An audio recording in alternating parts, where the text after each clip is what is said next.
Hey y'all, hey, this is Talia Johnson-Huff, the MWBE coach, and you're now tuned in to Blueprint the Culture, right here on Mix 1080 AM, WUFO, and Power 96.5 FM. This is real talk, real stories, real people, let's build.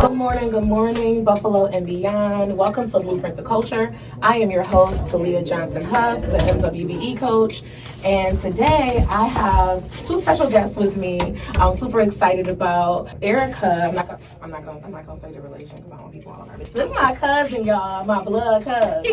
I'll say it anyway. Yeah, she's from Meraki Collective, and she is literally the bomb.com, multicultural food. I mean, anything that you can think of, she can make. Like this is my girl. This is my girl. And as a matter of fact, she is doing the Christmas lunch for ECIDA, which I'm super excited about. I can't wait to taste and indulge. And then it's Kennedy Brayboy with Innovative Pest Management Corp. And Kennedy is my client. And so I'm super excited for him to be here. He drove all the way from Rochester to be with us today. So welcome, y'all. Welcome. Welcome. So I'm going to start with E. Today's show is really about making that warm food for the holidays, setting that table, like what are we eating, like what does that look like, right? But then also talking about uninvited guests that people don't like to talk about, that, you know, kind of be under and on the table for for the holidays. And so let's jump right in. Like, E, what you making? What you making this holiday? So it's funny, our holidays always are different. So we always get blessed with two separate meals. So every holiday we go to my fiance's grandmother's house. Mm-hmm. Each person is responsible for bringing a dish. So we always bring a dish to his grandmother's house. So then that is an open door policy over there. So it's a lot of uninvited guests, and invited guests at the same time. But she welcomes everybody because everybody she's grown up with or watched them girls. Matriarch. They come and watch her. So that's usually the traditional meals, like your mac and cheese, your fried turkey, stuffing and all that. But for our household, for the Meraki household. Y'all ready? Strap in. Because we do a little bit different, a lot different. We don't shy away from the traditional food, but we always have it. So we usually go different cultures for our holiday. When we get home the next day, we'll have some soup dumplings, some bok choy. We'll do a blend of our jerk chicken. Sometimes we'll do I'll just hey, let's go get a recipe book and pick out what you want to make. So we'll do some, Spanish rice and beans. Yes. So we like to play different cultures for different seasons and mix it all together. It's a little bit of a smorgasbord, you'll say, on the table. And for Thanksgiving, a jerk turkey, stuffed with cabbage. And then we had get out my face. Some sancocho. If you're not familiar with sancocho, what? Do you know what that is, Kennedy? I do not. Yuca, sweet potato, corn on the cob. You could do chicken. A lot of root vegetables, and it's full of flavor, full of love, and that's what we do. Our house is like the United Nations. Right. We do blended flavors. I love that though. I love that because I think there's so many cooks. Like Buffalo, if you don't know, Buffalo is a foodie place. Mm-hmm. A lot of people don't know that about Buffalo, but we really are a huge foodie place. And so when you are talking about, cooking, a lot of times you look at somebody, you're like, okay, they're black, soul food. Right. Immediately, right? And so that was one of the first things that I noticed when you cook, is you cook a little bit of everything. And then your menu is so vast. You have such a large menu. Okay, so at ECIDA we were sitting and we're all around the table and we're a multicultural team, right? Mm-hmm. And I'm I already know what I want, but I'm gonna let y'all pick, right? And the menu, it took us 2 days to figure out what we were going to eat because everybody was I also want this. But then we were listen, we're gonna have to break it down by groups, because it's so much on the menu. Tell us in 60 seconds, what is Meraki? Okay. Meraki is the Greek term that means it's to do everything with love, soul, creativity, and to leave an essence of myself with everything I do. I touch. I'm leaving that piece of me. The collective aspect of it is the different cultures coming together under one plate, one table, one roof. So for us, we are intentive and intentional about what seasonings we're using. So we utilize fresh produce from farmers markets in the local area, specialize in cultural cuisine. So if we're getting jerk chicken, I'm importing the pimento wood from the Caribbean so you get that authentic feel. Wow. So we're getting flavorful spices. I'm going down to the halal market, having conversations with the butchers, learning and getting those spices so I can incorporate that into our food. So Meraki for me is bringing all of those cultures together while giving our culture the opportunity to experience these other cultures in the freshness and the spices and the herbs with flavor, without it just being macaroni and cheese, without it being just the pig feet and the pigtails, which I grew up on it. I grew up on it. We were just talking about Southern food. We know. We at my grandma's house on Broadway, on Johnson Street, I grew up eating pigtails and hot sauce. Right. But I wanted to give my kids a different perspective of food. Right. Food can be healthy, it can be good, but also I'm not a health guru. I love steaks and everything too, but Meraki is giving you that luxury feel, but with a farm to table aspect. I love that. That's what it is. That's so dope. A luxury farm to table aspect. That's what Meraki means to me. It means family. It means culture. It means creativity. It means art. You eat with your eyes. Yeah. You know, so if I'm plating something, I'm not going to look at it as just a food. I'm looking like, okay, what color vegetable will make this go right, and also what's flavor. Yeah. So it's all about that. It's like I'm getting happy just thinking about it. Right, me too. It's like a it's like a canvas, you know. So I just love exploring different cultures and spices and how I can blend those all together, because if you think about it, a lot of our cultures are connected with spices. Yes. The same cultures have the same spices. Food connects us all the time. You know, even when you're, traveling or you're going to different countries, the first thing that we're looking for is like, where can I get the food? You know, if I'm if I'm going to Jamaica, I want the real food. You know, that's the first thing that we say anytime we travel somewhere. We're looking for the food, right? So that food connects us. I love the whole thought process behind Meraki. I always did, because I think so many times, people want to put different cultures in a box, and the fact that you explore other cultures and learn about, their spices. The other thing that I love that you do is that you offer halal food, you offer vegan food, vegetarian food.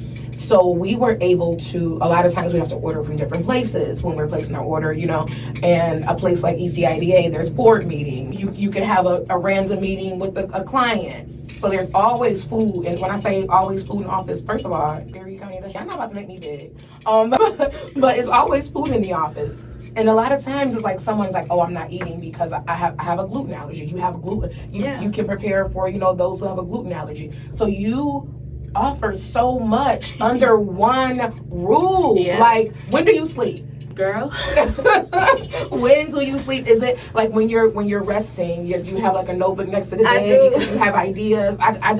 You should see my notes. And I'm so old school, I like writing things. Everybody's like, you need to go digital. But for me, it doesn't connect well. Yeah. I connect better when I'm writing it. So I have multiple notebooks along with, because I'm ADHD. So we have mad planners. I have a whole bunch of planners, notebooks, but I use them because I have these ideas and these thoughts. Like, oh, let me do this fusion of an Asian jerk chicken. Yeah. What the heck is an Asian jerk chicken? I don't know. Gochujang, because it's spices matched together. And then Gochujang, okay. I thought that was a character on no, so it's an Asian it's a pepper, and it's like created, it's mixed in this paste, a pepper paste. Wow. So I was like, oh, that's kind of similar. So let me try to make that into like a jerk chicken sauce, you know. So I'll play with that. But I don't sleep a lot. I'm learning to get sleep because it's so much that I want to offer, and because I offer the vegans, that's because I went on this journey. I decided to do a raw vegan cleanse for 30 days, and that changed my whole mindset and perspective. It had me in tune to the flavor profiles of food. Right. Because once you get rid of everything, all of the processed foods that we have in America, you can now dictate and recognize, oh, I know what this smells like. I know this taste. Now I'm able to palate that with this other idea or in my head because my crazy self wanted to be a raw vegan for 30 days. And I feel like that was part of your blueprint. It was part of the blueprint. I almost cussed. Part of the blueprint. Yeah. And then now here I am. I'm able to feed the vegans. No, it's not it's the vegans. Okay, because I hate evolution. Right, and I hate being put in a box. People are like, are you vegan? No. Are you vegetarian? No. I just like food. I just like. We gotta figure out a term. Is it like okay? You know how to say multicultural? Okay. Like what could we like I don't know. It's multiverse in food. I don't know. I live in the food multiverse. Yeah, like one day That's it. Like when I told you, like when my body started breaking down because I was working so much, my immune system started breaking down. My mindset immediately went to, okay, I need to feed my body food, pure food. I started drinking ginger. I started getting mushrooms, shiitake mushrooms, and boiling that and just drinking that broth. Yes. Started putting ginger and turmeric in a bowl and started eating oranges and stuff to fuel my body to get my immune system back up. Because, okay, I can't eat anything processed. I can't eat anything dairy because it's going to give me mucus. Yeah. It's going to make it worse. So having that experience as a raw vegan helps me also to fuel my body when it gets weak. I know, okay, my body is needing this. And now I can say, hey, I can tell people are like, oh, I need this. And I'm like, you got some turmeric in your house? They're like, I ain't got no turmeric in my house. Yeah, this definitely like runs in our family. So I had Doreen on here from E3 Designs, and she was on here talking about how she makes, natural products and going down the same, we consider a rabbit hole, but like when you are a person who this is your specialty, it's so easy to just talk about it. It just flows, right? Like I have so many questions and I'm not asking any of them because, I'm just flowing. And stay in that vein because I'm a real Kennedy. And being on the radio, the one thing is like, you can't see what I see and hear, right? And as she's talking, Kennedy, first of all, how long have you been in pest control? 33 years. That's a long time to do anything, first of all. It is. Are you over it? Are you tired of it? I'm always looking to have a vision, but I would like to move away from the day-to-day activity. But just still be involved in kind of the oversight of it. Correct. Or maybe training. Correct. Yeah, because 33 years, we got to shake that out. We need some people to come up under that. So as she's speaking about food and the preparation of food and all those, what's going through your head as someone in pest control? Well, actually, everything sounded so good. You're like, I ain't thinking about pests. Where's my plate? Where is my plate? But, pest control, obviously, it's in every part of the food chain. Yeah. From the field to the warehouse to the grocery store to the home. Yeah. That's why we were considered an essential business during COVID. Really? Because without us, food would be so much more expensive if we weren't in this food chain.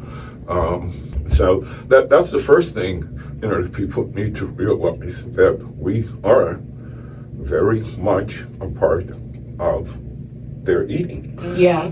So. You know what? That's so funny because until you just said that, I never thought of that. Yeah. Like, you're talking about farming. You're talking about, bringing it inside and storing it. And then you're talking about putting it on the shelves. And then you're talking about bringing it home and preparing it. And then it gets to the plate. So as someone who has been in pest control for so long, tell me a little bit about what happens around the holidays to pest control companies as far as usage. Well, holidays, people aren't really thinking about pest control very much. That would be different if they had some type of preventative program. Yeah. But if anything around the holidays, you'll get those panic calls. I'm having a dinner. I just saw a mouse. Can you make it disappear? Right? So basically pest magic. Pest control magic. Pest control magic. Get out here now. And it definitely doesn't work that way. Right. Everything is a process. Right. What would you say to, those individuals who are preparing for the holiday parties and, things of that sort? What would you say to them about the importance of pest control that they should know? Let me give you an example. If I'm having a party and I know that I've had a mouse problem. I'm just going to ignore it, and I'm going to just go ahead and have my party, prepare my food. What do you say to those people who are saying, like, oh, I know how to deal with it? What do you say about, like, is that dangerous? Let me stop because I'm putting words in your mouth. No, I mean, it could be embarrassing. People start seeing mice run around your house. Right. They don't really want your food, per se. Especially when it can all be prevented. Yeah. Since we're talking about mice, I always say, mice are not magic. If they can't get into your house, they can't be a problem. And, homeowners, if you walk around the exterior of your house and you see a hole somewhere, you best believe that you're eventually going to have a mouse problem. Yeah. They're of such curious nature that there's a hole, they got to explore it. Yeah. And when you consider that 6 to 8 pups for each mating, Whoa. and here's the thing, mice, they actually have cycles every 3 days. Cycles of what? Their menstrual cycle. Whoa. So Okay. they can get pregnant pretty quick. Oh my. Wow. 3 weeks until sexual maturity. So 2 in a house could quickly turn into 100. I thought you was going to say 10. Not 100. Okay. Wow. That is like, that's not a fun fact, just so you know. FYI, not a fun fact at all. But that's awesome. That's so important. And I truly think that is dangerous because if you're not paying attention now, okay, so what if someone says, I don't know why we're on mice, but that's one of the most kind of, in my mind, common. But what if I'm saying, you know what? It's just one mouse. It's not going to hurt anything. Do mice travel alone? Well, no. The long and short, no. And one of the most recent examples that we've just had of the dangers of mice in your house is the actor Gene Hackman. He died from a rodent-related disease called hantavirus. Oh, wow. How is it contracted? Like, okay, so if there's a mouse and, it's just kind of staying contained, how can one contract, like, sickness from it? Because like, what do they do? Is it because they bite you? Is it because... like, respiratory. Just because you're eating it. Yeah. Wow. Yeah, respiratory. I mean, obviously touching that type stuff is not good, but it's mainly respiratory that we're concerned with. Wow. Y'all heard Learn that? something. Y'all heard that? This is Innovative Pest Management Corp.com. I just said .com because, like, that's the website. Wow. So, Kennedy, let me ask you a question. Is there a way that people can connect with you to be educated on, like, either preventative or pest control? Maybe they can't afford a pest control company. In their mind, they're saying that. What would you say to them? Well, I've done it in the past for groups like the Urban League. I will present to an audience, give them a Q&A period. We'll pick the topic, and we can talk about pretty much anything. But you mentioned prevention. Prevention is always the key. If you can stop it from happening before it happens, Right. that's the best way to go about it. Right. In my business, nobody wakes up in the morning saying, boy, I sure can't wait to spend money on bugs or mice today. Right. No one. Say no one. Ever. However, by the time that they call someone like myself, they're in such a desperate, mentally, emotionally bad place. Yeah. Bad place. And at this point, all they want is help. Yeah. That's very important. I thank you for sharing that. Now, for the holidays, what is your tip? What is your one? I know you have 1,000 of them or 100 of them, like all those mice that you was talking about. I know you have hundreds, thousands of tips, but what would be that one tip for the holiday season that you would share? And I know I'm putting you on the spot. Okay. This is a tip not for just the holiday season, but period. Yeah. Your best defense are your eyes. Pay attention to what's going on around you. Like I said, walk around the exterior foundation of your house.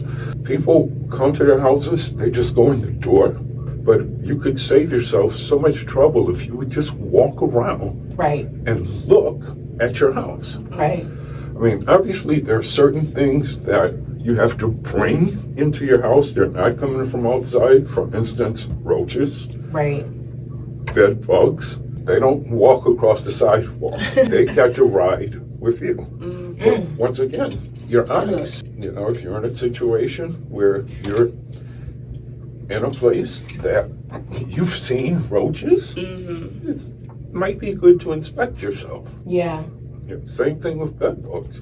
Don't sit down, but inspect yourself. Oh my gosh, I have a bed bug story that actually, I used to think that bed bugs came from people being dirty.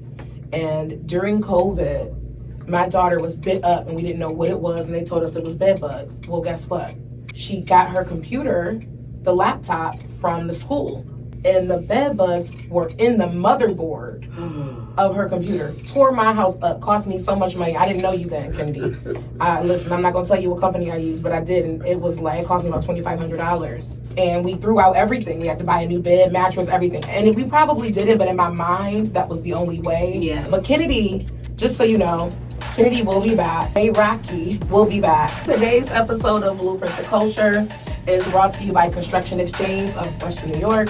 Construction Exchange is holding Build Buffalo. That's happening January 27th at Resurgence Brewery from 9 a.m. to 1 p.m. From 9 a.m. to 11 a.m. is open to all minority and women-owned businesses. So if you are looking to meet prime contractors who are ready to do business with you, that is the place to be. You need to be at Build Buffalo January 27th. It's amazing. I love Amy Ray, Joe Benedict over at Construction Exchange. Amazing team, and they always bring the fun and the connection. Okay, so you definitely need to be there. It's free. Tickets are free. So go to connexbuff.com. That's CONEXBUFF.com. Also, I am super excited about this. We have the Illuminate Experience, and that is brought to you by yours truly, me. So that is happening on January 8th. To find out more information and to register for that, make sure you go to the MWBEconference.com. We have the capacity building boot camps, and we're going to kick those off with a vision party and not a regular vision board. And we're talking about really getting down to building capacity. So we're going to be there. We're going to have DJ Kenny Cuts, who just left the studio. Shout out to Community Spotlight. They're going to be Erika, you making me laugh with the fake audience sound is killing me. So we're going to be there. It's going to be so much fun. If you missed the MWBE conference, you need to join us at the Illuminate Experience. I'm talking about we're going to shine the light on your business and get you ready for government contracting and just to get that money and get ready for 2026. So make sure you check us out. But Erika, what are the things that make a meal for a holiday? Dag, you just Dag, I did. Yes, I did. Oh, that's the first time you're gonna I'm jamming because I put her on the spot. Jeez. Okay. What should be on a holiday meal? Something that brings you joy. Something that is going to take you out of the other person's comfort zone. So that could be anything from if your joy is that macaroni and cheese, put it on there, but put your foot in it. Yeah, come on. Don't shy away from using high quality ingredients. That's going to make it different. Yeah. If it's a vegetarian meal or a vegan meal, go get you a farm fresh raised carrot. Come on. Without the pesticides. Let's go. That's gonna put that snap in that meal. Stop going for the cheap. That's it right there. Yeah. Go for the quality. Go Enjoy for the fresh farm raised. I'm telling you, it makes a difference. Yeah. You know, a lot of people, when I do my mac and cheese or if I do my grits, I Those guarantee grits. you. I'm sorry, I didn't mean to touch you. No, go ahead. The grits carry gold. Those grits. It makes a difference. Look at your ingredients. Read your packages. Most butters have high water soluble content. Kerrygold has less water content. It makes a difference in your meals. So that's what I would say. That's put whatever brings you joy and love, but with quality and freshness in it. That's it. Bars. We only had 6 seconds, but that's okay because both of them gonna be back on the show. Thank you for joining us on Blueprint the Culture. I love y'all. And we out. That was so quick. How did y'all feel? Good. Oh my God, your tips and Listen. Ooh. It's gotta be once a month. We need these tips once a month. Cause I was like, now I talk to you every Monday. You don't be telling me all this stuff. You've been listening to Blueprint the Culture with Talia Johnson Huff, the MWBE coach, right here on Mix 1080 AM WUFO and Power 96.5 FM. Catch us every Thursday at 11:30 AM because every culture has a blueprint and we're building it right here.